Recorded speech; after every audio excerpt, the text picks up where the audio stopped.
Hi.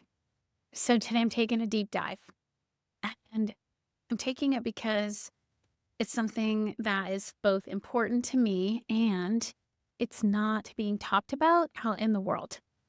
Menopause is a super hot topic right now. But what I want to talk about is the intersection of menopause, ADHD, and GLP-1 medications. The reason why is because this creates a fantastic triangle of information that I think women my age are craving. When I started to go into the heavy perimenopausal years, I'm not kidding, it was crazy, scary. The amount of Googling I did over brain fog, ADHD, and menopause was high. And when I went to my gynecologist to talk about hormones in tears, it was not because of all of the normal things that women are going through in menopause. For me, it was about my brain. It was about brain fog and my symptoms of ADHD, which were worse than I had ever experienced them before. And my dry eyes, actually. Those were my top two symptoms that she said, great, you get to go on hormones. What was really interesting about my conversation said that she did not hear that brain issues and brain fog are a huge symptom. And she was like, huh, that's really interesting. I mean, she believed me, but she didn't say, yeah, it's well established. So that was really important to me. Now, fast forward 4.5 years, now that I'm actually in menopause and GLP-1 medications have come out. And I started a microdose of a GLP-1 medication, not because of ADHD, but because of my heart disease risk. I noticed, holy cow, my brain works so much better on this medication. So today I'm going to talk about the hard, cold facts of the intersection between big hormonal shifts, menopause is one of them, ADHD, and GLP-1 medications. So get ready, buckle up. I'm going to be sharing all of the research that I have found in the show notes. If you don't follow me already, then please subscribe. I am a person who has gone into menopause. I'm a clinical nutritionist. I'm also a Stanford trained compassion educator and teacher. I am also the author of a brand new book called Beyond the Shot. And I wrote another book a few years back called The Loving Diet. So get a cup of tea. We're going to be spending a little bit of time talking about when a woman goes through menopause, ADHD gets worse, and GLP-1 medications might help. Science has not gone that far yet, but we're going to connect the dots because I think preserving women's brains as they age is really important. So let's first talk about ADHD. Why do ADHD issues arise around menopause? Number one reason, drop in estrogen. The drop in estrogen causes a drop in dopamine that amplifies attention problems, emotional regulation issues, and executive function impairment. And I have 6 studies that show that connection in the show notes. ADHD issues arise in menopause or get worse in menopause for many women because the drop in estrogen drops in dopamine. Drop in dopamine amplifies attention problems, emotional regulation issues, and executive function impairment. Second reason, even women who managed well before menopause may experience a resurgence or a new diagnosis of ADHD during the hormonal transition.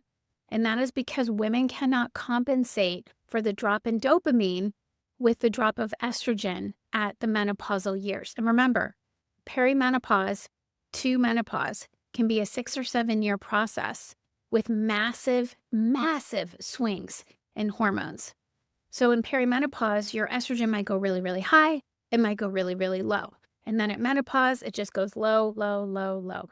So issues that you were able to cover up, compensate before, like with me, you're not able to compensate or cover up during menopause. So important.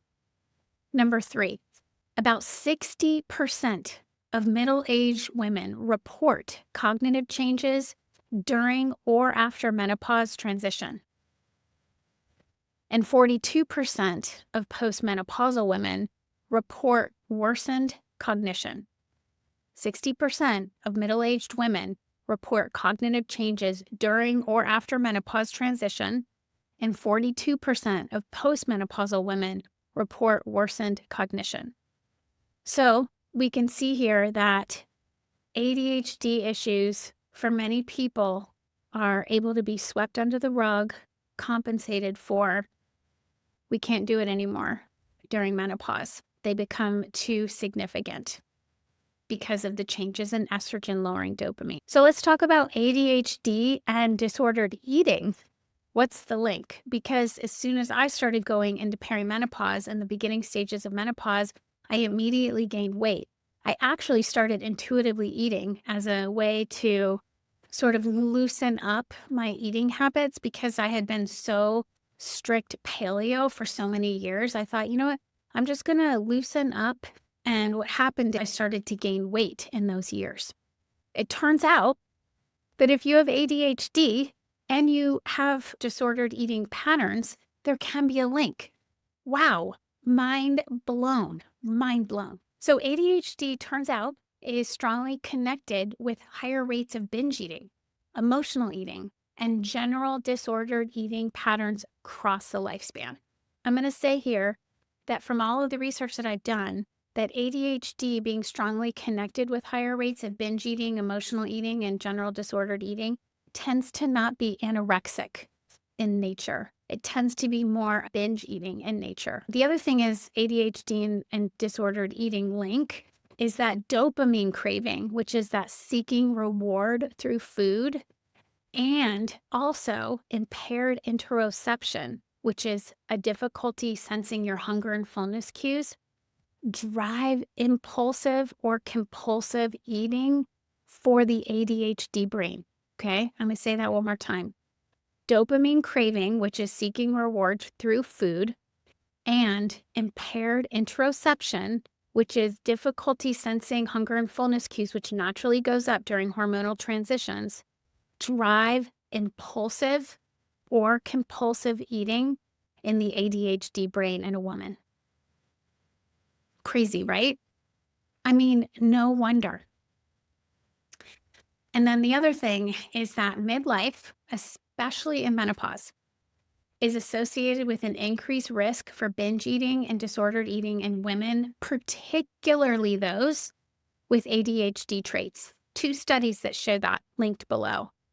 You know what's really interesting is that, did you know that menopause is a risk factor for a resurgence of an eating disorder or the new onset of an eating disorder? Yes, it is true. No one's talking about that.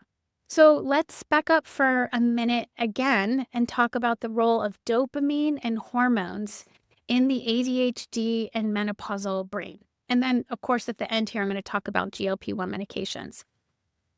So the lower estrogen during menopause drastically worsens dopamine deficits that are so common in ADHD.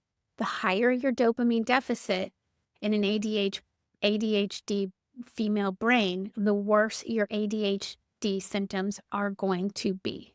Dopamine dysregulation underlies both ADHD symptoms and reward-driven eating behaviors and binge eating.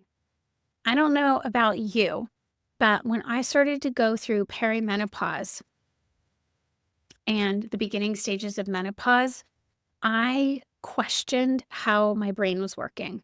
I felt that executive brain function went way, way down. I had a hard time completing tasks that for 30, 40 years before I had no issues completing. And then all of a sudden, bam, right at that time, that huge hormonal transition, I couldn't do the basic stuff.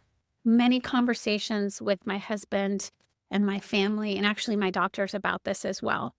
I just got asked on social media, why didn't you go on stimulant medication for ADHD? Which I think was such a brilliant question. My cardiologist wouldn't let me because my blood pressure was too borderline high. And a lot of ADHD medication increases your blood pressure. And mine was already on the edge. And remember, as a woman goes into menopause, her blood pressure naturally increases. So I had very few options with a worsening ADHD menopausal brain. I will tell you that for me, hormone replacement therapy helped a lot, and it might help you as well, but not all women can go on hormone replacement therapy. Okay. All right. So let's talk about the last piece here, which is GLP-1 medications and how they fit into the ADHD menopausal brain, disordered eating, and this huge hormone transition. GLP-1 receptor agonists, such as semaglutide, tirzepatide, otherwise known as Wegovy, Zepbound, Ozempic, they modulate appetite and reduce reward-driven eating. Why? They act on both dopamine and satiety pathways. I have 6 studies pointing to this down in the notes. 6 studies. I'm going to say that one more time. GLP-1 receptor agonists modulate appetite and reduce reward-driven eating by acting on both dopamine and satiety pathways. Okay, it sounds like a really effective way to modulate what's happening in the menopausal brain. Because remember, menopause is an immune transition. Menopause is a brain transition. Menopause is a hormone transition. It's many things. The other thing about GLP-1 medications and how they fit into this is that in animal and human studies, GLP-1 medications enhance signals of real satiety, and they reduce compulsive food seeking and may even enhance executive function. When a woman goes into menopause, ghrelin, which is the hormone of hunger, raises, and leptin, which is the hormone of satiety, of like, you're good, stop eating, that goes down because of the loss of estrogen. So this is incredibly important, and also the reason why I believe that intuitive eating is almost damn near impossible if you're going through a huge hormone transition, because your satiety hormones are so dysregulated from the transition of menopause. Early research supports their use, the GLP-1 medication use for binge eating disorder. They have not been reported yet, but there's multiple studies being done right now. So early research supports the use for binge eating disorder, but caution is warranted. GLP-1 medications can improve or worsen eating disorders depending on the patient. Anorexic patients do way worse on GLP-1 medications, but the dopamine-seeking disordered eating patients seem to do much better on GLP-1 medication. So of course, this isn't for everybody. So that's important to know. What do you think? I think it's pretty mind-blowing. Let's talk about the 6 takeaways. So women with ADHD may experience increased attention, eating, and mental health issues during menopause. Why? It's due to the hormone-driven dopamine disruption. ADHD increases the risk of disordered eating, especially during big hormonal transitions. GLP-1 medications might offer hope to women with ADHD and binge eating behaviors, but require careful assessment and monitoring. Combined treatment, medication, hormone therapy, psychological support is often the most effective for helping. For me, having a meditation practice, practicing self-compassion, practicing reparenting, which again, all in this book, available everywhere books are sold and on Amazon and in audiobook.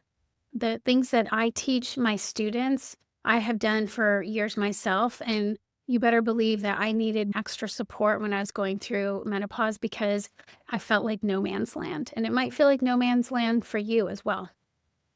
Let's talk about a few statistics I want you to leave with. 60% of middle-aged women report cognitive changes at menopause. Why is this not on the nightly news? Okay, 60%. ADHD is associated with a 3 to 5 times higher risk of binge or disordered eating. 3 to 5 times higher risk of binge or disordered eating if you have ADHD. Up to 42% of postmenopausal women experience negative changes in cognition. It's almost half. Wild. Isn't that wild? GLP-1s have reduced binge eating episodes in clinical trials by up to 50% in some populations. Again, study listed below, 2 of them. ADHD is significantly linked to binge and disordered eating behaviors, and GLP-1 medications modulate hunger, dopamine, and executive function, and may help treat binge eating disorders in some patients. Studies are still being done. So, what to do? Well, one is we want to make sure that we are tracking women and we're giving them good information. ADHD rates soar in women after menopause. Why? Estrogen drops, dopamine drops. It makes focus, memory, and self-control even harder, especially around food. And research shows that women with ADHD are 3 to 5 times more likely to binge eat. And this is where even small doses of GLP-1 medications, if you talk to your doctor and they're on board with it, I can't tell you to go on a GLP-1 medication. I can just tell you that it helped my ADHD probably 80% going on a very small dose. They're not just weight loss tools. They actually help rewire hunger and craving circuits, and they can help you have control back over food in some women. So if you're feeling frazzled, you're 45 or over, then maybe talk to your provider about testing you for ADHD, addressing hormones, and then building a plan for your healthiest midlife yet. And then I'd love to know, what's your story? What's helped? What's made it worse? Is this new information? So comment below and let me know what you think.